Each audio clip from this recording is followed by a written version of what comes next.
Sir, I rise to make a ministerial statement regarding the all-of-government response to HMNZS Manawanui sinking off the coast of Samoa on Saturday, 5 October. I'd also like to acknowledge the brave ship's company and passengers who evacuated overnight in extreme conditions, and Commander Yvonne Gray, who made the right decision to evacuate the ship. We should be incredibly proud of all of our New Zealand Defence Force personnel, who are all highly skilled and serve New Zealand without hesitation. With the passengers and crew safe, the government's focus shifted to mitigating any environmental impacts. Sir, I assure this House, the people of New Zealand and those of Samoa, we will do everything that we can. The New Zealand Defence Force is leading the all-of-government response to this incident, named Operation Resolution, which includes support from Maritime New Zealand, the Ministry for Foreign Affairs, Ministry of Defence and wildlife experts from Massey University. Operation Resolution involves working with Samoan authorities to understand the implications of this incident and to evaluate salvage options. Personnel have been clearing flotsam from the beach area, and Navy divers are regularly assessing the ship's position and status of oil tanks on board. I'd like to express our deepest thanks to the Samoan government for their support and patience as we assess the impact of this incident on their exclusive economic zone, or EEZ, and to the Samoan personnel who rescued the ship's crew and passengers on that fateful Saturday night.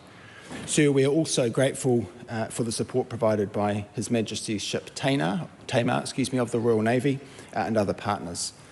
The Defence Force is investigating options to mitigate the capability loss as a result of the HMNZS Manawaunui's sinking.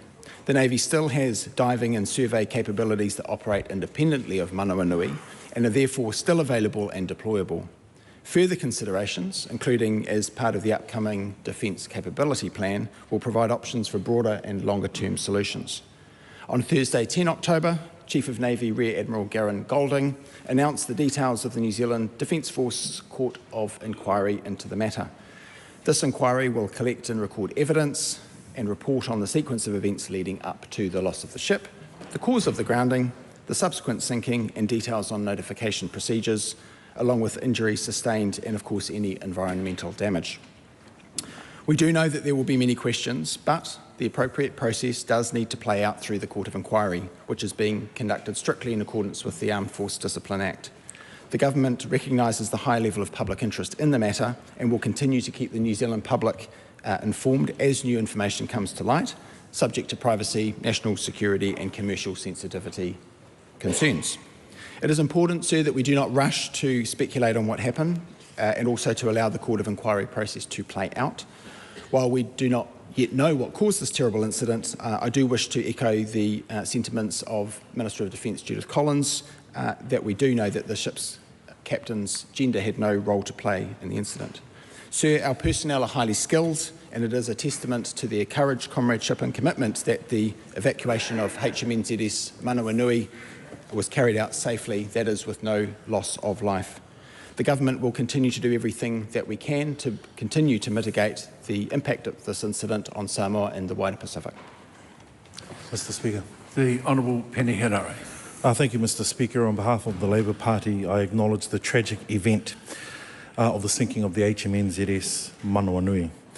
We're all relieved to hear that the crew and passengers are all safe, and we too wish to thank first responders, the people of Samoa, for the support and care given to our people during this difficult time. On behalf of Labour, Mr. Speaker, we apologise to Samoa, in particular the community of Upolu and the large Samoan community here in Aotearoa, New Zealand. We know this is an important matter to you all. I want to acknowledge my Pacific Caucus colleagues who continue to communicate, engage and work with our community from Samoa here in Aotearoa and also in Samoa. We know too, Mr. Speaker, that words can mean so little at this time, and instead we are measured by our actions. Mr. Speaker, in my time as a former Defence Minister, I reflect upon the Hungatonga Hungahapai eruption of 2022, where a swift response was what the people needed and what the people expected. Therefore, the expectations from the people of Samoa will no doubt be high, and rightly so. So too will be the interest of taxpayers and the large Samoan community here in New Zealand. They all expect people to take responsibility, operate with transparency, and remain accountable. Mr. Speaker, that leads me to my series of questions for the Minister. Does the Minister agree with recent reports that have described the Minister's attitude towards feedback from Samoan locals as, quote, dismissive, and that the relationship between New Zealand and Samoa is not on good terms at the moment? If not, why not? Tiano. Hang on a minute, just a minute. Does the Minister want to respond? Yeah, thank you, sir. I was unsure whether you wanted me to reply to any other further questions in the round later, but certainly happy to take this opportunity to, of course, say that there is nothing dismissive about the reaction of the Minister of Defence or indeed the government as a whole. I've outlined clearly the number of different New Zealand government agencies that have been actively involved in working to mitigate any environmental damage. We have rightly acknowledged those people in this House today, and of course those in Samoa who assisted so bravely and helpfully on that fateful occasion. The New Zealand government, from the Prime Minister, Minister of Defence down, have acknowledged and been in touch with relevant counterparts. We do take this situation seriously. There's nothing dismissive whatsoever about the response of the New Zealand government in this matter. Mr. Speaker. Henry. Thank you, Mr. Speaker. Will the all-of-government response include a commitment to send a senior minister to assess the damage on the ground and to speak and engage with locals, community and the government face to face? Mr. Speaker, the government has made tolerably clear, including as recently in my own statement of a couple of minutes ago, that we will do everything that we think will be necessary and helpful in the matter. In terms of visits by senior government ministers, that is a matter to be determined in due course. But I do note for now, sir, that the immediate priority of the government, and no doubt those of the people of Samoa as well, is of course to mitigate any environmental impact that may be being felt, of course to assess the ongoing possibility of that, to prepare for and conduct salvage operations, of course in conjunction with relevant partners, and then any further actions will be determined in due course. Mr. Speaker, to the Minister, what contingencies, given the hard fiscal times as described by this government that New Zealand are facing at the moment, what contingencies, if any, is the government considering for remuneration to the people of Samoa, and what is the total financial cost currently sitting at? So it would be premature for me to speculate on what cost may accrue as a result of the incident in question, and therefore it would be premature to answer the question that is purely hypothetical at this stage in terms of a quantum of such compensation, otherwise redress of any other kind. Mr. Speaker, following the loss of the HMNZS Manawanui, is the Minister confident in the New Zealand Defence Force's capability to respond to any further incidences, considering the cyclone season is upon us and the people of the Pacific? Mr. Speaker, it's regrettable, of course, to have lost a ship of our Navy. Goodness knows it is not a large Navy relative to the needs of our maritime nation and indeed the Indo-Pacific region in which we live and operate and trade. Sir, we will obviously work closely with the New Zealand Defence Force and the Ministry of Defence and of course other relevant government agencies to ensure that our presence in the South Pacific is meaningful and contributes well to the peace and prosperity of the region. Of course, it's not ideal to have lost one of our naval vessels, but I do know, including in relation to the upcoming CHOGM meeting, but also business as usual events such as ensuring protection against transnational crime, fisheries protection, environmental protection more generally, and of course the diplomatic relations that are enhanced by the presence of our Defence Force in the region, that the New Zealand Defence Force will continue to do everything it can to play a constructive role in that region. Can I thank the Minister for the appointment, the swift appointment of the Court of Inquiry and the strong personnel appointed to that Court of Inquiry. It is to be led by military personnel, and the question to the Minister is, given the large public interest in the matter, the taxpayer accountability with respect to this tragedy, is this the best mechanism for an independent and impartial investigation, or is it akin to the Navy investigating itself? Sir, I think that it is an appropriate mechanism.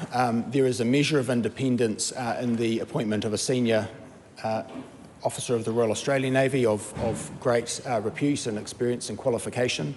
Sir, but the question from my honourable friend across the House with respect misses the point in relation to the Court of Inquiry. It is a process that must be conducted in accordance with the Armed Forces Discipline Act, and that doesn't preclude any other forms of inquiry that may be appropriate to take place after. But that, sir, is a forum for investigating the truth of the matter of what happened on that evening and that early morning, and of course subsequent impacts that may flow from that. And of course, with the completion of the Court of Inquiry in due course, the findings will be made public to the greatest extent possible, and from there any subsequent actions that may be appropriate for the purpose of accountability and otherwise assuring the New Zealand public and that of Samoa will be conducted as appropriate at that time. Given the Minister's answer, can the Minister assure this House that he is satisfied that the economic, the environmental impact on Samoa and the impact on New Zealand's international reputation will be covered by the Court of Inquiry?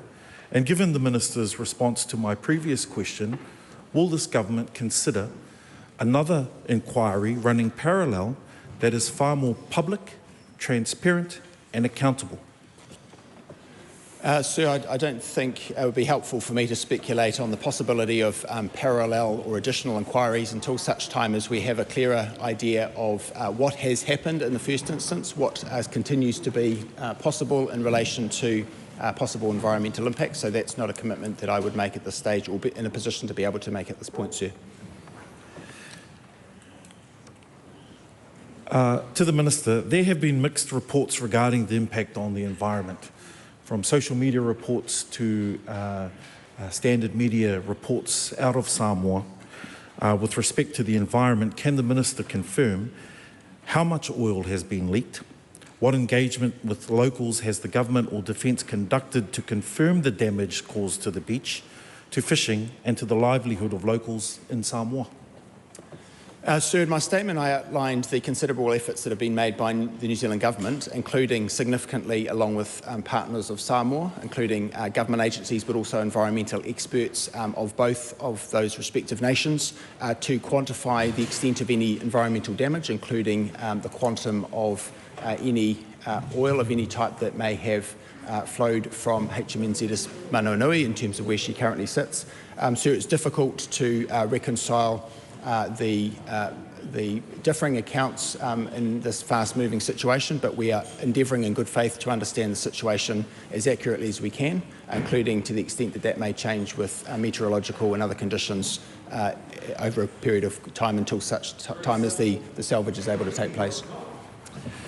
To the Minister, given the Minister's comments about the all-of-government response and the fact that this country isn't new to tragic events both at home and abroad, and a goodwill gesture of a financial compensation amount or figure can be offered sooner rather than later, can the Minister be sure that the all-of-government response will give the people of New Zealand and Samoa confidence that the response will be adequate, substantial and enduring?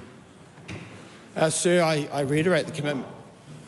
Point of order, the Honourable James Jones. Sir, can I direct your attention to 365, Yes, standing order, where it is permissible to elucidate information but straying into areas to do with compensation at a time when an inquiry has not been completed, and we should be very respectful as members of the House as to what that inquiry might turn up. Pertaining to such matters such as finance, in my view, is well beyond what elucidate means. Well, speaking to the point of order, the Honourable Karen McAnulty. Thank you very much. That standing order allows for comments and questions to be made subsequent to the statement. It doesn't prevent questions being asked. It's entirely within the Minister's ability to indicate if there is any concerns around the public interest, and that can be reflected in the response. But certainly no question that's been asked falls afoul of standing orders. Well, this final comment. Sir, the content of my colleague's statement to the House in no way strayed into areas of financial compensation. That's not what this question purpose is designed for. It's well beyond reasonable elucidation. That's true, but it is a matter of public interest. And the standing order, when it went through the Standing Orders Committee during the latter end of the Parliament prior to the last one, did make the point that there will be matters that may not be covered by the Minister that would be in the public interest. Now, the only judge of that will be the person who's asking the question. The public will make their own determination about whether it was of any great interest to them. But so far, we haven't seen a transgression of the intent of the standing orders. Mr Speaker, to the extent that I'm able to answer the question, I would note that the point effectively made underlying the point of order by my colleague Mr Jones is the right one, which is that it would be premature and therefore unhelpful for me to muse on even the possibility of any such compensation or other redress until such time as the Court of Inquiry and any other relevant inquiries have taken place, such that we can understand and, if necessary, quantify the extent of any such damage. Mr Speaker, I rise on behalf of the Greens to respond to the ministerial statement on the events of the HMNZS Manawanui sinking off the coast of Samoa on Saturday the 5th of October. I would also like to acknowledge the bravery and the commitment of first responders in Samoa and also of the crew and personnel, ensuring that their lives were safely taken to shore as well. And I know that will be a relief for them and their families, so making sure that that is at the heart of the things that we do is so important.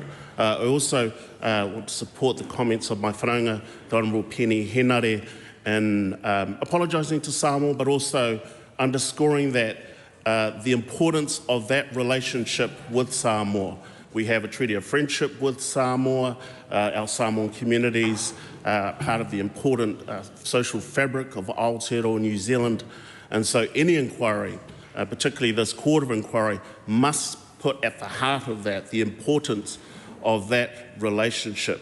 And I hope with whatever the process looks like that my whanaunga, Honourable Penny Henare, those concerns are actually factored in. We don't want to end up playing the blame game. We need to have all the facts, and being absolutely clear is important to that. Running alongside of that, I think there is also, I would like to get some clarity around the immediate response. Many members around the House may be getting calls from different communities. I know that's been true for myself, where people are trying to ask us questions that I don't have answers for. So the immediate response should be including what is actually being put in place, what are the timeframes that have been put in place, will there be communications made to communities not only in Samoa but also here in Aotearoa, acknowledging that we have a very, very strong Samoan community here, so making sure that there are communications there, I think is incredibly important. I'm not an engineer, but 950 tonnes of diesel trapped at the bottom of the ocean is not going to stay down there. So what are the plans and the timeframes there is in terms of that clean-up response as well? I think it would be important for the government to answer, to the extent that it is able, to what the plan is there specifically, and I think that is incredibly important and would, I think, alleviate some of the anxiety and stress that the community is feeling at this particular time as well. The other thing, and I would like to get a response to from the Minister, is around some of the kōrero that we're hearing from the people on the coast where the sinking happened as well, acknowledging that this could be the same for people in many Pacific Island communities, certainly for coastal communities here within Aotearoa, New Zealand. What is going to be done to make sure that their food basket is taken care of? What is going to be done to make sure that those villages are actually able to feed and support their villages from a response from Aotearoa, New Zealand? Thank you, Mr Speaker. Mr Speaker, I acknowledge in the first instance the anxiety that the member has rightly pointed out that members of the Samoan community in New Zealand, as well as of course in Samoa itself, will be feeling, and I think that is a very fair point that he emphasises. And again, I reiterate on behalf of the government, sir, that we understand and acknowledge those concerns. We are doing everything that we can to understand the extent of any possible environmental impact, and are doing everything that we can, including to arrange salvage.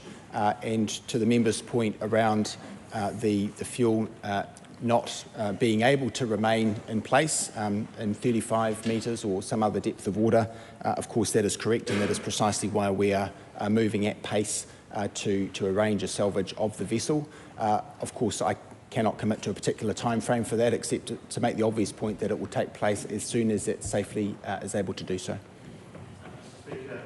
I just wanted a bit more clarity around that communications piece. Our communities in the Pacific are incredibly connected with our relatives back in the home islands, with us here in Aotearoa, New Zealand.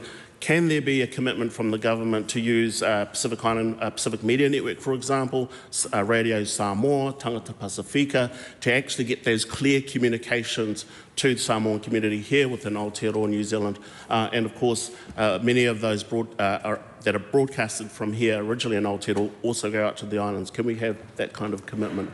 Mr Speaker, I've already committed on behalf of the government that we will be transparent in the findings of the Court of Inquiry, and including in updates in the meantime as we're able to. I regard the members' suggestions of particular avenues for remaining in touch with those who would consume their media information updates through those particular channels as being a helpful one. And just finally, that question around food security. We have people that are living on the coast. This is what we call a pātaka kai. It is a food basket. Will there be, factoring in any of the discussions that the government's having, some commitment to make sure that those communities on the coast have food security? Sir, it's impossible to be specific about what such a commitment might entail, but at the risk of stating the obvious, or rather restating it now a number of times in this House, we are moving quickly as a government, and it's part of an all-of-government approach, again working with our partners and our friends in Samoa, government counterparts, but also again civil society, to understand, mitigate, reduce and ultimately remove any such threat to the economic and social well-being of the people of Samoa. And just back on that point around the diesel, we've got an incredible amount of diesel. Is there a guarantee or a commitment from the government that that diesel will be removed? And possibly that might be a question the Minister might not be able to answer today. And if not, is there some timeframes in place where that information can be updated for people here in Aotearoa, New Zealand, but also over in Samoa? Sir, the intention is salvage, and the intended timeframe is as soon as possible, and as soon as that can safely be achieved, and I'm unfortunately not able to be more specific than that at this time. Mark Cameron. Thank you, Mr Speaker. Mr Speaker, I rise on behalf of ACT in support of the Ministerial statement to address the sinking of the HMNZS Manawanui off the coast of Samoa. Mr Speaker, today I think we should stand united in the face of tragedy that has struck, not just our naval forces, but the peaceful and pristine waters of our Pacific neighbour. The sinking of the Manawanui off the coast of Samoa is a huge loss, and we commend those in Samoa currently working with the NZDF and local authorities to assess the impacts this terrible event has had. The Manawanui was a modern, capable platform, a vessel of specialist outfit designed to carry missions including hydrographic surveys, coastal and harbour surveys, also limited mining, decommissioning and operations. The ship, had a displacement of 5,741 tonnes, carrying a permanent crew of 39, but could bunk 66. She entered service in the Royal New Zealand Navy in 2019. Mr Speaker, I want to stress one point, how incredibly proud I think we should all be of the men and women of the New Zealand Navy. These people who wear our national colours, our flag on their shoulders, are part of the New Zealand Defence Force. They're our people. We should be very proud as New Zealanders, for those people serve our nation and our interests and they put themselves in harm's way every day, and we have to commend them for their willingness to do that, their lack of hesitation, and when it comes to the protection of our nation's well-being is at their heart. The sinking of the Manawanui has been a shock to all of us, a terrible disappointment, a sadness for her crew, the wider New Zealand Navy and New Zealand populace at large. I think it's important that we all acknowledge the brave crew and her commander of the HMS Manawanui, Yvonne Gray, whose quick and concise decision-making thoughts and processes saved lives and all aboard prior to the eventual demise of the ship. It has been noted by the Associate Minister for Defence today that the Defence Force is leading an all-out of government response to the incident. So we know what actually happened, and we don't just rush to judgment in this process. We actually go through what the process looks like in its entirety. Operation Resolution will include Maritime New Zealand, the Ministry of Foreign Affairs, the Ministry of Defence, and most importantly, in this instance, wildlife experts.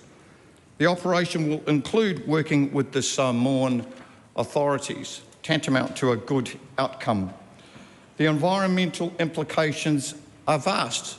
The potential salvation options are limited, and yet they have to be undertaken and assessed and understood. As has been noted, personnel assessing diesel and oil leakages from the ship with regular diving expeditions are being undertaken to alleviate this concern.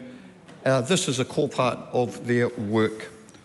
And finally, in conjunction with the ministerial statement offered by the Associate Minister for Defence, I want to acknowledge the Samoan government and the role of her people and the assistance that they offered in this terrible turn of events. Make one final point, Mr. Speaker. We as New Zealand should be proud of how these people reacted, how the Samoan people reacted and worked with us, and ultimately it was instrumental, I maintain, in saving all those people on board and bringing our people home. Thank you, Mr. Speaker. Debbie Nauri-Rapaka. Kia ora, Mr. Speaker. First of all, Te Pāti Māori would like to express our huge apology to Samoa and what it is enduring from this incident. We too share the sentiments that we're glad that everyone is safe, but we have more questions about the what now. We acknowledge the heartbreaking that is happening in Samoa, and we acknowledge that in our whakapapa and our connection as Maui, for those who are one people, one ocean.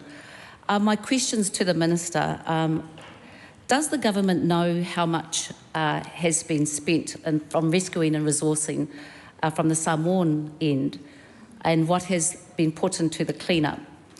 Again, the question is, who will be covering their costs?